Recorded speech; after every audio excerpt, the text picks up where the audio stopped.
Hello, Aries. It's umomgtarot, and this is your someone secretly talking about you tarot card reading. If you'd like your own personal reading, check out the description. There's a link to the website. But for now, let's get into your reading. Who is this person? Why are you talking about Aries? Let's see the vibe. What's their vibe? You're busted, buddy. Sagittarius. Knew it. The energy imbues power, superior confidence, and enthusiasm. With faith, good fortune, and authority, Sagittarius, a fellow fire sign, so there's some commonality there with intensity. How it's expressed, a little different. So let's pull your next card. Jupiter. That's Sagittarius's planetary ruler, so you already know. You already been new. Your confidence, courage, self-belief, and luck Jupiter represents growth, expansion, opportunity, things getting bigger. Okay, whether that's good fortune, good luck. So let's not jinx it. But things expanding, and usually it's kind of a surprise. Boom, Taurus. We got Taurus in the mix now. Now we know what we're talking about. This person is giving us Sagittarius, potentially Sagittarius Pisces energy with Jupiter, and Taurus energy, which means the energy around you shows the abundance of nature. It is rich, earthy, and productive, yet relaxed and slow. So we already know how Taurus likes to do. They like to unbuckle the pants at dinner time. They take the shoes off. First thing, get in a robe. Probably all have robes. All them Tauruses. They got their money. They got their savings, and they got their investments. They got their stocks. They got layers. There's levels to this. So it feels like the person talking about you, they're talking about bigger things, because Sagittarius is very introspective as far as like their knowledge, their wisdom about life, worldly events, constantly in a state of asking why, accumulating knowledge everywhere they go, aka having an adventure everywhere they go. So very adventurous, explorative, and expansive with that Taurus energy. So you know the home is expanding, the money, the earnings, the access, the equity, the income, the resources are expanding, and I feel like that's a good thing. You got people talking about it.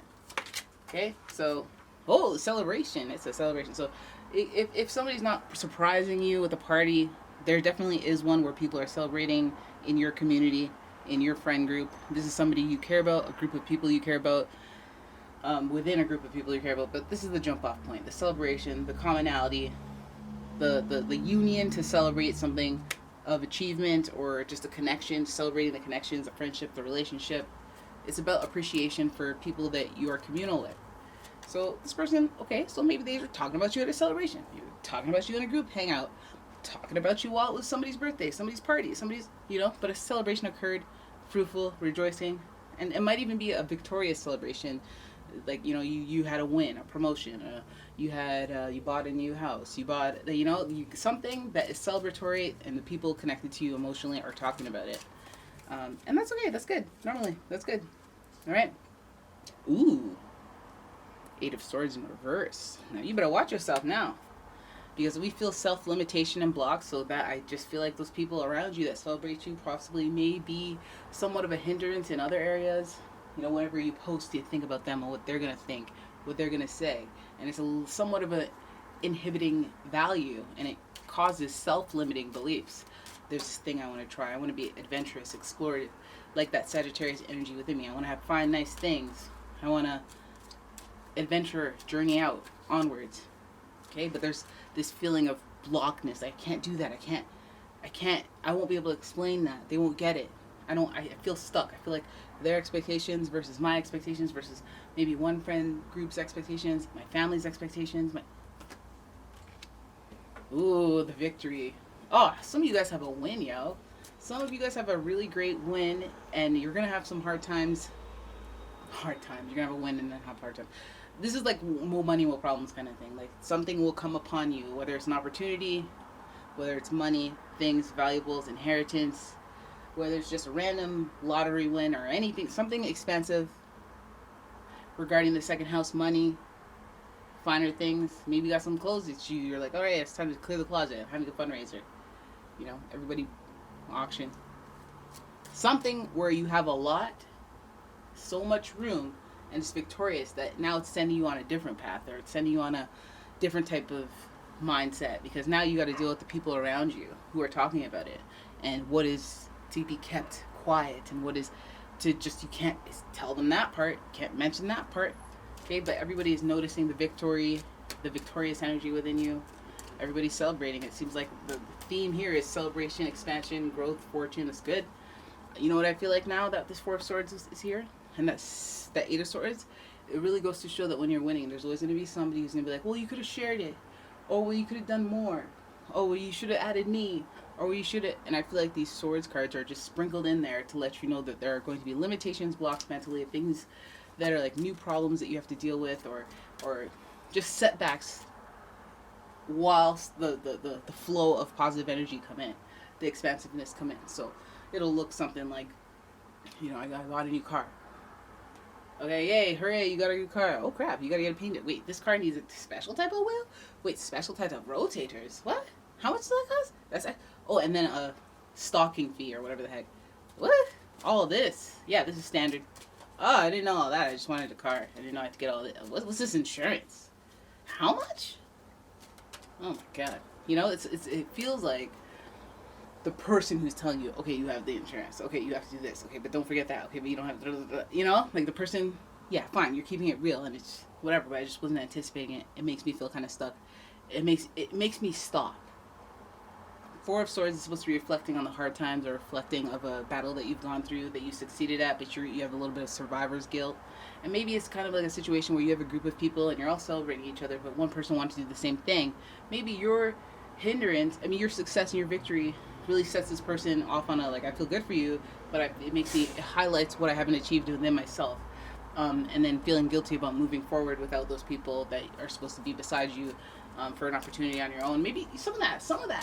Friend group, achievement, hiding some of it because, you don't want to make anyone feel bad. I feel like that's what you're going to do. But then at the same time, you're conflicted because, you survived, you won. So why should you be like this? You should be celebrating too. You should be like not tucking your hands in and being like, well, I have to be not too much. When everything here is indicating the growth and expansion is deserved. It's learned. It's you stepped into it, well earned. It's not just based on random luck. Well, yeah, maybe random luck, but after a bunch of work and exploration and a bunch of wisdom being imparted and put into use. So I feel like it's a well-deserved win, but people they celebrate you, but they also got something to say because it will highlight some stuff within them, what they have not achieved or when their time is coming, or if their achievement was bigger before, you know what I mean? But what you will learn, what you'll find is that, especially in this reflection of like, looking back on everything and just trying to process it and move forward, you'll see that all these victories come with that kind of stuff. I think that's that's a realization you'll have. The Nine of Pentacles is that, like, ain't no friends at the top because people like to see you do well but not better than them. And it's not that you have to play small, but it's just like, navigate accordingly to the situation. The Nine of Pentacles shows that, like, you are recognized as self-sufficient. So maybe it's one of those things where it's like you have a fit body and you're telling me all you have to do is this, and it's like you go almost like you don't believe them. Because, like, you don't know what it's like to be fat.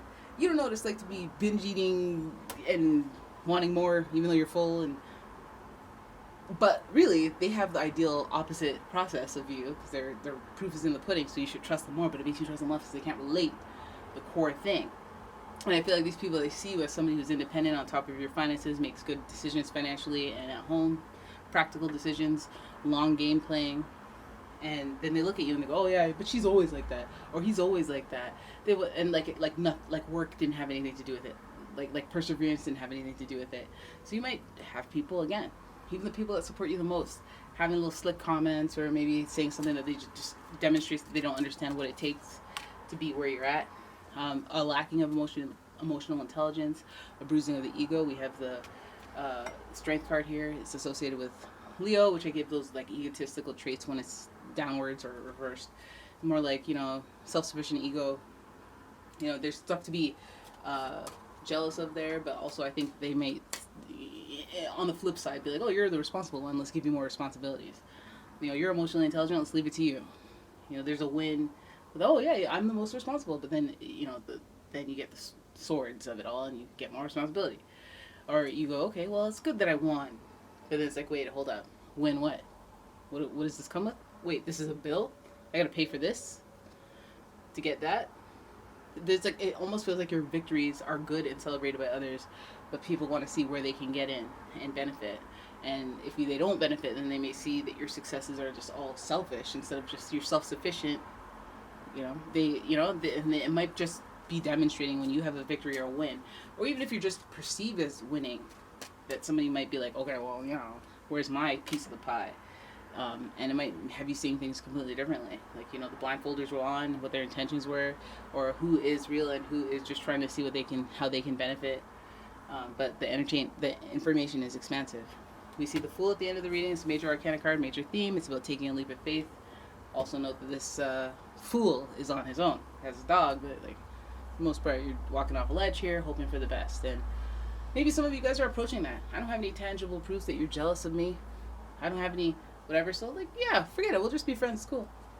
Right? If you have any inklings, if you have any intuitive hunches about people and their negative instincts, it's not really fair without any proofs to action that. But what you can do is become an observer and see if the proof is in the pudding, or if you're maybe picking up on something else that you're not aware of yet. But never discount it.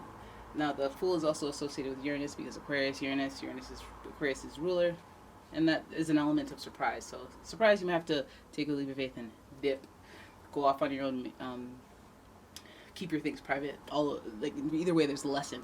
There's a lesson here, overall lesson, and the growth is real. Whether that's financially, a lesson in your finances, as well as growth in your finances.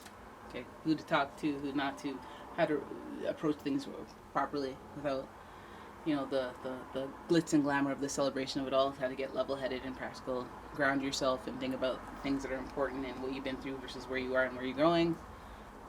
Because there are going to be people who are like, oh, you won? That's great. Oh my God, yay, I'm so happy for you. Yeah, so,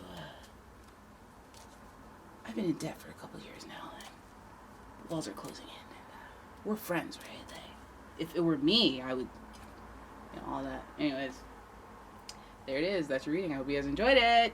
If you did, please give the video a thumbs up, subscribe to the channel, leave a comment, share the video, and if you'd like your own personal reading, check out the description, Aries.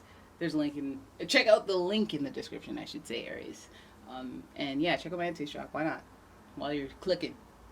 And yeah, thank you so much for watching. I'll see you in the next one. Bye-bye.